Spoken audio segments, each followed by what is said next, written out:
Hi అండి. బొబ్బర్లతో ఒక్కసారి ఇట్లా వడలు ట్రై చేయండి, మళ్ళీ మళ్ళీ తింటారు, అంత టేస్టీగా ఉంటాయి.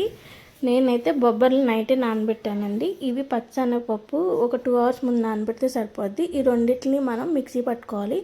కొంచెం అల్లం వేసుకుని ఇంక మిక్సీ పట్టుకున్న దాంట్లోకి కొంచెం 2 స్పూన్ల బియ్యం పిండి, 2 ఉల్లిపాయలు, 10 పచ్చిమిరకాయలు, ఒక గుప్పుడు కొత్తిమీర, గుప్పుడు కరివేపాకు, జీరా పౌడరు, ఉప్పు వేసుకుని మొత్తం అంతా కలిసేలాగా కలుపుకోవాలండి. ఇప్పుడు మనం ఒక కడాయిలో డీప్ ఫ్రైకి ఆయిల్ వేసుకుని వేడెక్కిన తర్వాత ఇవి చిన్న చిన్నగా వడల్లాగా వేసుకోవాలండి. వెంటనే అయితే కలపొద్దు, కొంచెం గోల్డెన్ ఫ్రై వచ్చిన తర్వాత కలపాలి, లేకపోతే విరిగిపోతాయండి. ఇంక ఇవి వేగిన తర్వాత ప్లేట్లోకి అయితే మనం తీసుకోవటమే.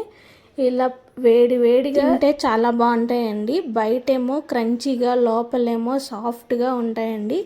నా వీడియోస్ కనుక నచ్చితే లైక్ అండ్ సబ్స్క్రైబ్.